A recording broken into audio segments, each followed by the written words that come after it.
Good evening, good evening, good evening. Some people call me the Ole Gunnar Solskjaer of presenters at American Scouts or TV, but those people are now dead. But I'm still the super sub, and I'm here tonight in place of Tamuchin for the EPL panel show, joined by two of my favourites, Glenn and Jake. How are we, boys? Good, thanks, Macca. Doing It's amazing. so sports doesn't exist. It's a chance to take a breath. Uh, Actually, yeah, we have seen Thomas Tuchel's first lashings as an English manager, as the England manager rather. Not too bad results wise. Ireland won, yay! So we can be happy to spit on Declan Rice's impending grave at any point. Well, that's not what we're here to talk about tonight. What we will talk about, however, is the Premier League connection we have over here in the States, which is former Premier League manager Mauricio Pochettino as the USA manager. Disastrously badly so far in those last two games. And politically, getting beat by Canada, not a good look, really. Not a good look. But here's the question on everybody's lips. And by that, I mean just me, maybe two other people. There was rumors I hear today on the Sirius XFM that I get to listen to for 15 minutes while driving to work.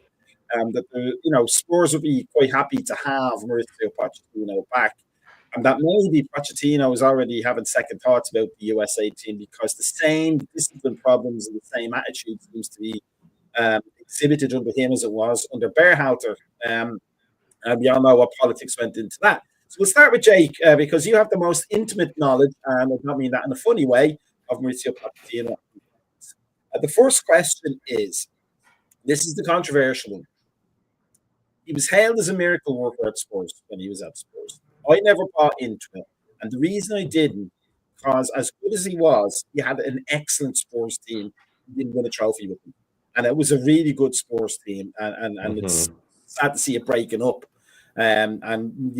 Maybe not having the manager needed to rebuild into another great Spurs team. But obviously, there was no trophies won, and it's one of those things, like the Liverpool teams with Robbie Fowler and Stan Collymore and that. Like you kind of think, yeah, they should have won a bit more than one trophy. But my question to you is Maurizio Pochettino all that he's cracked up to be? Is he held back by backstage politics, so to speak?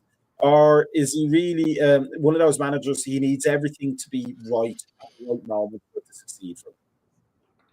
Yeah, I think it's a combination of a few things you mentioned there.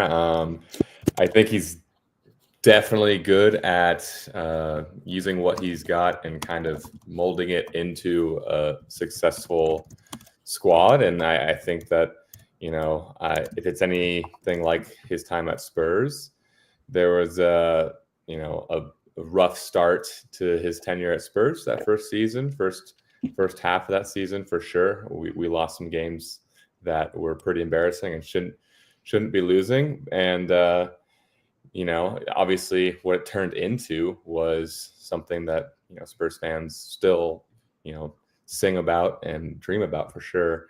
So I wouldn't write him off yet as the U.S. men's national team manager. I don't think he's a miracle worker, and I do think that some of the players on the USA team haven't really shown the effort and the desire to actually play for their country and show up and play in CONCACAF.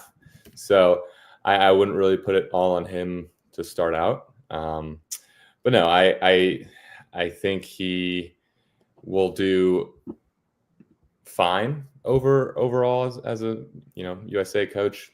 Not gonna win anything big. It's World Cup still very, very far out of reach for the USA. But I don't think Spurs take him back. I don't think Spurs actually want him back. There's no reason to go backwards. You moved on from him. I think it would be a very bad look if they went back to him. Let me say this. Let me ask this, Jake. For the Spurs team. I mean, you say he had a slow start with Spurs, but he also had a slow start with Chelsea as well, didn't he? And maybe a little bit of one with Southampton. Do you think it's maybe that's his shtick. I think it takes a while for his methods to get across. But once they do, they are fantastic. Yeah, definitely. I think he knows how to shape a squad after the way he wants to play the game. Obviously, the big difference for the U.S. men's national team is that you can't bring any transfers in. So he can't just go outside of the squad depth he has and try to bring players that fit that system. So I definitely think there's truth to it. Takes a little bit of time for him to form that model that he likes to play in, and once it is firing on all cylinders, as we saw 2017 to 2019 Tottenham, it can be beautiful, and they could blow teams out of the water. For USA, it obviously will take a little more effort. Obviously, the closest comparison to bringing transfers in is giving those people with dual nationality, dual citizenships to choose to play for the U.S., which I think he is a great draw, one of the best managers that we've had, status-wise. So I would give it some time. You're locked into him until the World Cup. I think that's 100% certain. So obviously give him through then. And I know I'm optimistic as a Poch fan and a U.S. men's national team supporter, obviously. So I hope that that's the case, and that's just going to take a couple windows, international breaks. So I think we hold on as USA fans. And I think by the dual nationality players, you mean he's going to take a trip down to El Salvador and have a look around? Well, let's not go there tonight. Whatever it takes. Whatever it takes. Glenn, as a a resident foreigner like myself, Ireland obviously being the national team that I will love dearly forevermore. Except when they lose, then I hate them. But you take on the support of the USA men's national team and the USA women's national team as well. You want it to succeed. As a foreign national and a soccer fan, you want to grow the game in this country. You want one great way to do that is have a successful national team. But also being a Premier League fan and knowing Pochettino, do you think there's a unique cultural aspect to American soccer that maybe doesn't translate well for European managers?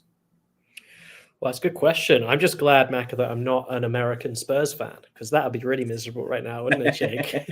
That's just mean. Yeah, it was obviously deeply disappointing, wasn't it, for the men's national team, crashing out the semi-final to Panama. Pretty insipid performance there. And then even with a bit of rotation in mind, it wasn't really a particularly impressive performance against Canada either. So yeah, it was a pretty bleak international break for the kind of Pochettino project. And yeah, he's had some okay results before, beating Venezuela, Costa Rica, stuff like that. But all that's going to matter for both England and America in the next year is going to be the tournament performances, right? And that's what people are going to be judged by. It isn't whether England win the games that we had. It's not about if we beat Latvia or whoever else. It's about how both nations do at a major tournament. And, CONCACAF Nations League is no major tournament, but it's a shame that he couldn't seem to, as Jake said, really galvanize the players in a way that is clearly different to his predecessor, right? And, you made some great points, Jake. I mean, yeah, it's difficult because he doesn't have a big budget. He doesn't have transfer windows to work with. You've got to work with and improve the internal culture of the morale of the players internally. You're not going to be able to go out and change things. So it's tough. I mean, it's just tricky. We just don't really know this. It's hard to judge the ceiling, I think, of this particular crop of men's national team players. There's obviously some talent in there, and there's a few players to get excited about. But at the same time, it never really quite seems to click when it matters and when they're on the field together. And there does seem to be, it looks like some internal resistance, at least to reaching the highest levels they can. But again, it's an international break in March. A lot of these players, are thinking about their European ambitions, like with their clubs, right? Pulisic is probably tired. Josh Sargent, it's tired as well. And these players also don't want to get injured. I'm not saying they're not playing to their fullest level, but the last thing you want to do is get injured when you maybe have a promotion running in the championship or you're fighting to stay in a league in Europe, right? So I think it's a tricky international window to really get people going. With England, we saw that, right? Yeah, there were 2 wins, but it wasn't as if the English performances across those 2 games, I watched the first one, was like the highest levels those players can make. Of course not, because honestly, most of them would probably have half a mind on where they are in the Premier League or other leagues, Bundesliga or whatever else. Gordo's, pretty critical of, the kind of this sense of entitlement maybe among some of the players. And internationally, there isn't anything to show for it in America. But also with England, we still don't have trophies to show for what has been a pretty decent run of form in international tournaments. And there's certainly the presumptuousness amongst England fans that we are going to maybe win the World Cup because we have brought in Thomas Tuchel. And that's obviously not the case. And I feel like maybe in both camps, there's a similar vibe that the previous manager got a lot of flack, whether that was about, quality of play, whether that was about results or performances. And there is entitlement among the fans that because we've brought in a pretty major coach in both camps, things are going to magically change. And I think it takes a lot more than a small international window, certainly for Tuchel, and B, it's just like, I think it's going to be interesting to see whether both the previous managers have got the best out of these groups, because there's an assumption in America and in England that they didn't. But I feel like there's a lot of assumptions going into that aren't necessarily true. Let me say this though, while Glenn makes a good point about the expectation of the England fans, the context would be that England invented the sport and has won a World Cup and is home to the most supported league, if not the best league in the world. Whereas America hasn't done anything like that except beat England in 1953 or something like that, or wherever it was. But in terms of Pochettino, like in 1986, Jack Charlton became the Earl manager. Ireland was one of those teams that could never qualify out of groups, but did very, very well. Like we had fantastic players. We had Mark Lawrence and Liam Brady, Paul McGrath. We had Frank Stapleton, top players in England. And Brady in Europe for I think Juve, but just couldn't make that leap into qualifying for a major tournament. Then Jack Charlton comes along. He plays a specific high pressing, very direct style, and they win a stupid little tournament in Iceland, a stupid little 3-team tournament in Iceland. But what it did for the players was it made them think, oh, okay, this guy's methods work. So I'm going to cast aside every doubt I have, and I'm just going to listen to this guy now because he's done it in the game as a player and a manager, and now we're going to reap the benefits. Is there a sense that maybe for this USA team has players from Serie A, has players from the Premier League? Like, it's probably, correct me if I'm wrong, it's probably the squad of USA players that has the highest amount of top league players that or at least in a long time, if not ever, as opposed to half the team are playing in college and like they were in 1990 with Tony Meola and that. Get well soon, Tony, as they say. But this is a team of riches that maybe a lot of other American coaches haven't had. So as much as the CONCACAF Nations League, I'm sure that's like the Europa Nations League or the UEFA Nations League, essentially. It's just glorified friendlies, isn't it? But winning it essentially says to the players, okay, this guy's methods work. Do you think that, the Pochettino's regretting maybe not sorting something out against Panama, because losing to Panama and then Canada straight after it, I think those are good points Glenn makes about players not wanting to get injured this late into the season, which so much on the line. But at the same time, winning a trophy, even a crappy little 3-team Icelandic tournament, says, okay, we can expand from this and we can go on, as opposed to, oh, look, it's the same old crap at the USA men's national team. Somebody's mother's going to call up the manager and say, where's my son getting minutes? Or some such type thing. So it's an opportunity missed almost, isn't it? Even if it's not a major one, Jake. Yeah, I guess you could say that. I mean, they'd won it the last 2 times and it didn't really spark anything. So it's hard to say that, it was going to be the trampoline, the springboard into the World Cup, winning the CONCACAF Nations League. But yeah, I mean, it would have been just a great little thing to have on the shelf for Pochettino, going into the next international break, and have a good feeling around the team, even when they're away with their club. But yeah, I think the points you've been bringing up, both of you, is they're all playing in Europe.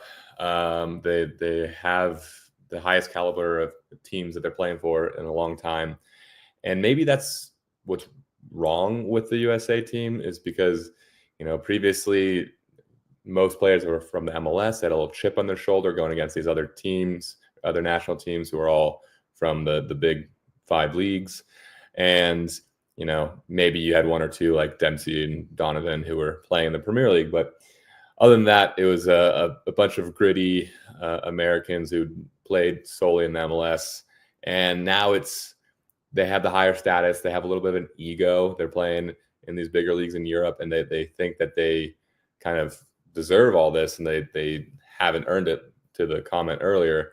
And I don't know. I would like to see them kind of put that ego aside when they go play for the national team. You can have that ego in the club.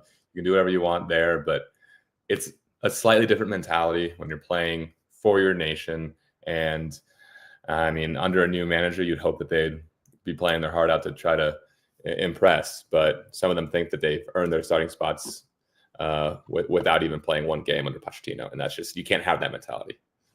Gordon makes a point here about the pay-to-play crutch in America, which is essentially youth soccer, and how, outside of the MLS Next, I think it's called at this point. I can't remember. It wasn't called that when I started out, but you're paying an enormous amount of money if you want to play high-level youth soccer in this country, and that creates, in my experience, because I did so long, and it creates an air of expectation from parents first. Well, we're paying $3,000 a season. Why aren't we winning games? Well, because your kid's not ready to win games yet, because you don't practice outside of the $3,000 you're paying for the 3 practices a week. You're doing baseball on the other days. Figure that one out for me. But nonetheless, it is a very middle-class sport, but there are also families who forgo vacations, and they forgo the luxuries in life for that, because they're scraping the money together to make sure their kid has the opportunity to play.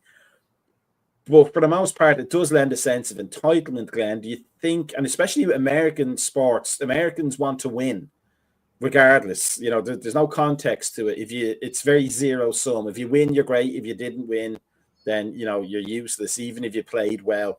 Do you think that mentality is carried over into these players who are, now they are the high polloi of the US men's national team? Whereas before, because I know some of the MLS teams in the beginning used to train on crap, but there's a thing to be said to be training on crap and then gritting it out, as I think was mentioned earlier. Then having your own parking spot for your Rolls Royce or your Tesla Cybertruck, and training on a training field that's better than most other countries' professional fields. It does give you a softness, doesn't it? Do you think it takes away that kind of the eye of the tiger, to use a Rocky reference? Yeah, it's a good point. I mean, I love that Gordo raised that, because I mean, the biggest question for me is, how many, maybe millions of high quality working class players are being alienated from, US soccer by this structure. And, it's hard to quantify, but you can certainly compare and contrast it with, the English men's and women's national teams, right? Who are still predominantly working class, which is in a huge contrast to a sport in England like cricket, where the majority of men's cricketers are representing the national team are private in England, private school. So that's just a completely different culture, right, in those clubs. And you do get that entitlement with the cricket. You can see that. And you don't get that, I don't think, as tangibly with the English men's soccer team, because probably A, it's so competitive. B, one thing that I do think Gareth Southgate did really convincingly was really stamp a lot of ego out of the English national setup. And even this golden era generation, right? I think Lampard, Gerrard, Rooney. I mean, where were they come major tournaments when you need to get to the semi-final and final? You know, it was all ego with that. It was all paparazzi. It was all wags. It was all this other stuff, right? And I think he did a really good job in stamping that out, Southgate. And it's clear that, you know, you need to be in this English men's team on merit, right? You need to be in there because you've earned it. And if you're not playing well, we saw that with the players that weren't taken to the Euros, right? There's that accountability, I think, in the English setup, because it's so competitive, right? And this is a real kind of privilege from having so much talent. Whereas in the US men's national team, right, it's a very different dynamic, very different class dynamic, to speak to Gordo's point, which I think is a really good one. In terms of if you're one of the better players in the US men's team, you're probably going to be almost guaranteed of a spot in the team, right? And maybe take away someone like Harry Kane, take away maybe 2-3 players for England. I wouldn't say it goes much deeper than that.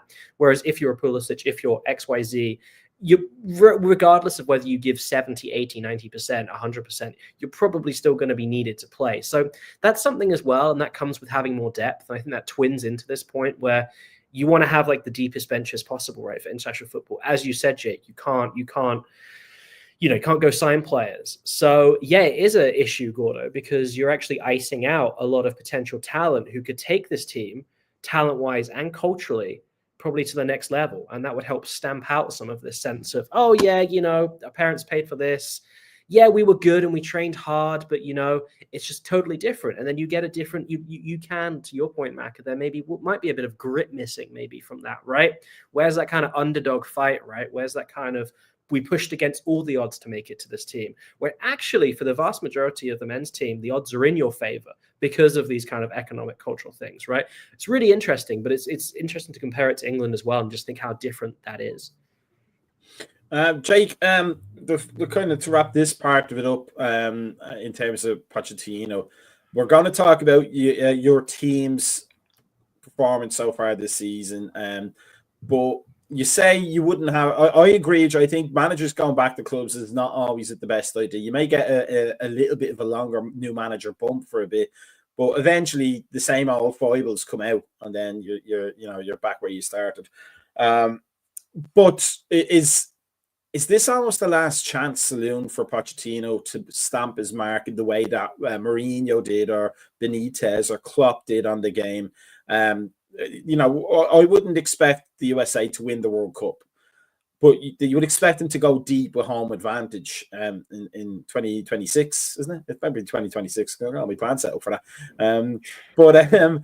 But you'd expect them to go deep with home advantage and not have to qualify. But if he doesn't, he kind of has failed, hasn't he, as a European manager? And you wouldn't want him at Spurs for that reason. Then, if he goes out in the group stages in third or last place, that's a huge dent to his ego, isn't it? Definitely. You do see a lot of, good above average managers coaching club football in Europe that don't do well at the national level. So I wouldn't be surprised if it did take that, I wouldn't say turn because it's already starting bad, but if it does take that route and he doesn't succeed and kind of fails as a European manager overall. I mean, once he left England, it has kind of been just completely downhill. I mean, I guess Chelsea was the beginning of that. So I don't know. The PSG stuff, none of it's been good since Spurs. I mean, no one really can say they've succeeded at PSG because they still haven't won the Champions League and all that. But he didn't even win everything at PSG. You know what I mean? Like Brendan Rodgers hoovers up, vacuums up the trophies at Celtic because they are a one-team league for the most part. Whereas Pochettino, I mean, you can give him losing the league to Lille because he came in halfway through that season, I think. But he didn't win. He didn't do clean sweeps, did he? He just basically won the league, and then that was that. Yeah, so I mean, you can call that a failure as well. So just every step it's kind of gone down, and I mean, I hope it's not his last chance. For a manager, he's still relatively young. They can be coaching to a ripe old age, as a certain former Crystal Palace manager has shown us, and He's probably coming back next season as well for somebody. He's going to save someone from relegation. But yeah, I don't want to put it all on this. And sometimes national team managing positions just don't work out, and you're not built for it. They reached out to him. He didn't have a job. It's obviously the USA. It's not a big soccer country, but it's a big country in the scheme of other things worldwide. So it has that appeal, obviously. But no, I don't want to put his eggs in this basket. I think he still has a future after this, even if it goes south. Managers get recycled like nobody's business. So he'll end up somewhere coaching maybe back in England, mid-table team, do the whole Southampton thing again, and just kind of bring him back up. But yeah, no, I don't want to put it all on this. I think he can bounce back even if they crash out of the World Cup in the group stage. Maybe he'll be the next Brentford manager. So with that said, let's bring things back down to earth. Report card time with my groovy graphic there. So here's what we're going to do. We'll start with Glenn. Basically, you're going to talk about what you think as a fan, how your club has done this season, maybe in context of what your expectations were back in August, September compared to now. And I have a feeling that it's going to be, a bit up and a bit down, depending on which one of you we're talking to. But, and then what grade would you give it with the 8 or 9 games to go for everybody thereabouts? What grade would you give your season and your manager? And then what are your expectations for the rest of the season? And again, that seems to be something we're going to get two very completely different answers that a couple of years ago would probably be swapped in terms of who wants what. So we'll go with you, Glenn. So how has Brentford season gone for you? What were your expectations at the start of the season, and what grade would you give it? And then after that, we'll talk about, where you see the next 8 or 9 games going and what you want from them. Yeah, I think it's a B+ for me. Been a very solid season. Obviously, we're sitting in 11th place as I talk right now. Just under the top half of the table. And I think that probably just about matches my expectations at the start of the season. Once again, we've been really dogged by injuries, which has been such a shame. And I know Jake's going to talk about that as well. Of course, both clubs have really struggled with key injuries at key times, especially for Spurs as well. And, we dropped a 30 million on a record signing, Igor Thiago. Really excited to see him up front, scoring goals for us. And we have barely seen a flicker of him, maybe 45 minutes, if that, this season. So that's been really challenging. Both our fullbacks, Hickey and Rico, have been out as well pretty much all season, Rico Henry. So, we've missed key players in key positions pretty much from the get-go this season. But I think we've adapted brilliantly in terms of, if we had a grade for adaptation, it would be an A without a doubt. Keane Lewis-Potter has become one of our most important players, from somebody who was kind of on the periphery as part of a front three, an attacking winger who was a bit inconsistent with a really poor final ball. He has been honestly redefined as an incredibly aggressive left back. He's been so hardworking. He's been so consistent. And honestly, he was maybe unlucky not to get a call up from Tuchel for the England squad. That's how much he's risen, I think, in the estimations of just fans of the Premier League and certainly fans of Brentford. So he's stepped up. And also 2 of our key men up front, Mbumo and Wissa, to be Brentford in the Premier League and to have two scorers in the top 6 for rankings, for goals scored in the Premier League is incredible. And their link-up play is among the best in the nation. Absolutely delighted about that. And honestly, the standout player, it's hard to pick. There's been a lot of improvements, which is good. Flecken stepped up. Nathan Collins hasn't missed a minute this season. He's got the most minutes out of all the players in the Premier League, I think. So he has been Mr. Consistent. But it really is Mikael Damsgaard in the midfield has been sumptuous. He's played some of the best football I have ever seen at Brentford. He's really matching and probably going past what Eriksen offered us when he was there, which is remarkable. And he has just unlocked defense after defense after defense. And, if we look at the negatives, inconsistency, we go on a huge winning run at home, then we lose a load of games, we lose loads of games away from home, and now suddenly we're winning 4 on the bounce.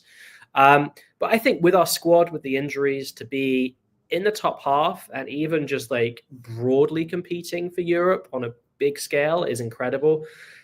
And I think the rest of the season is just going to be a real test of our depth. We've got a really hard run of games coming up. We're playing a lot of top quality sides. So it's going to be tough. And if we keep picking up points, if we could just nudge towards maybe 9th, 8th place, that would be amazing. It may well transpire that a lot of teams in England will have European football, just the way that some results might pan out more than usual. So for us to be even in the mix for that would be remarkable.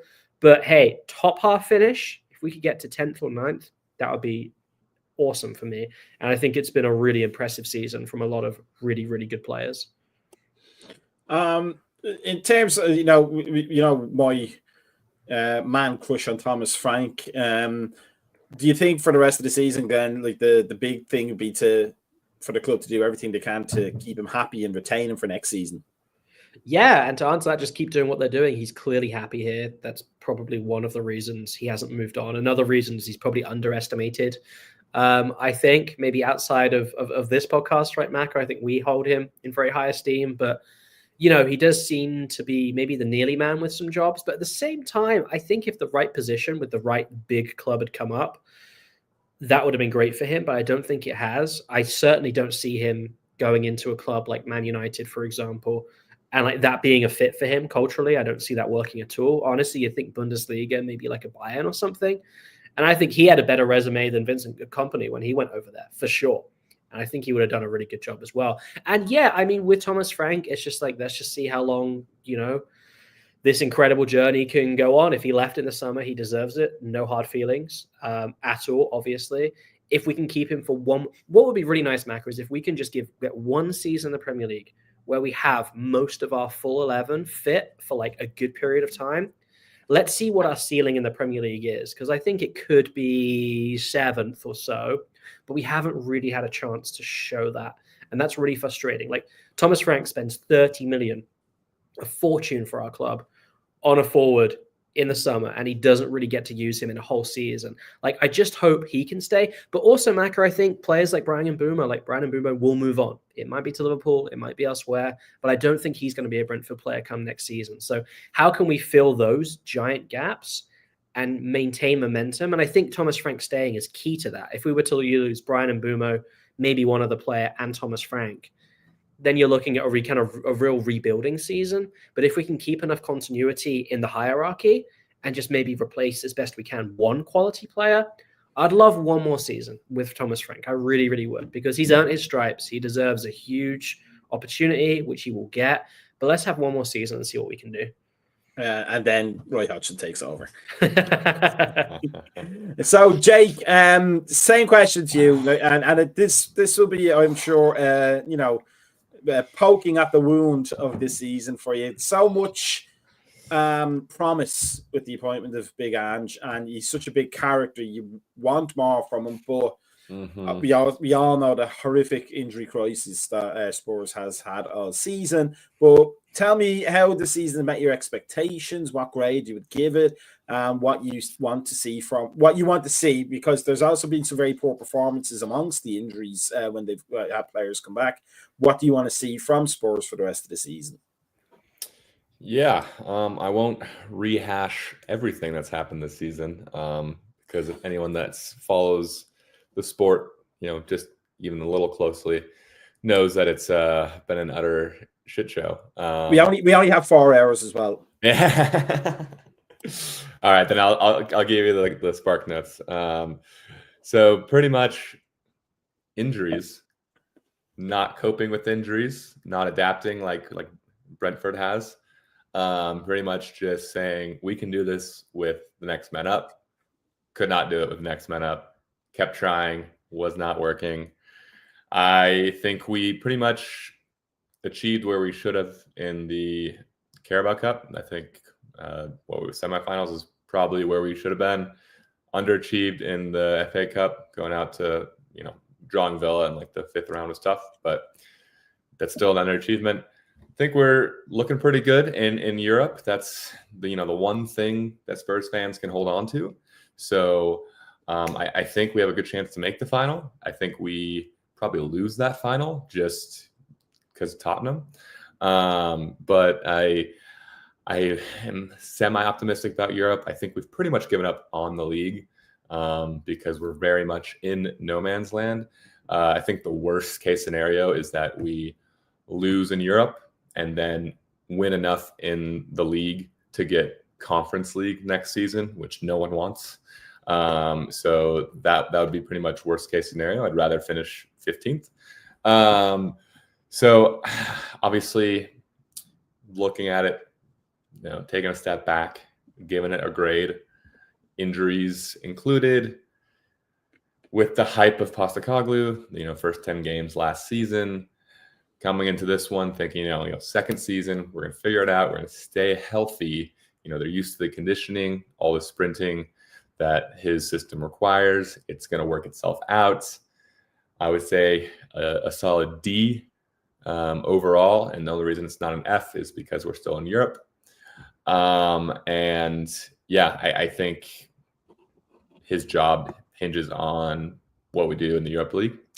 And I suspect, I want to say we sneak by and get to the final and play Bilbao in Bilbao and lose to Bilbao, which probably sees him not coming back next season as our manager. But in the league, I think we give teams, a hard fought match. I don't see us laying it all out there. I don't see us beating any of the big teams we have remaining, like Liverpool or Chelsea. But the other ones, I see us scoring 3 or 4 goals at least 2 or 3 more times this season just to go out with a bang. We have it in us, but bad season. Would not recommend. Let me ask you this, because Big Ange is a very, very likable manager. He's very honest, a heart on the sleeve kind of guy. It is what it is. But he also, you want, there's so many managers who play the game that they're always talking out both sides of their mouth, or they're always giving like as little information as possible, but in aren't I smarter than you kind of a way. So when you get somebody like Klopp or Big Ange who's just going to tell you what they think, it's literally this. There's no filter here. It just goes from there to here, and then that it's entertaining for us.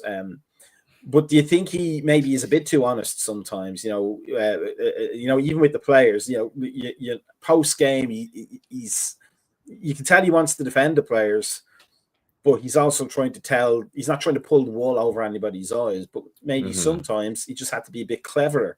And a bit more political and a little less emotional, and maybe the players might have responded to that.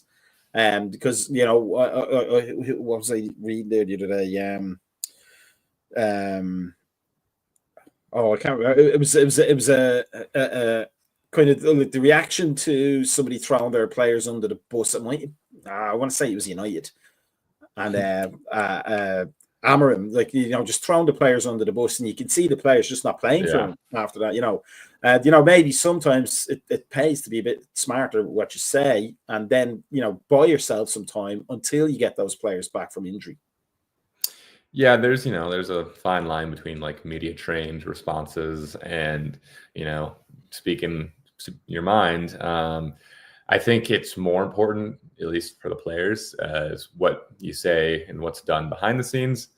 I think you can maybe keep the cards a little closer to your chest in terms of your media responses.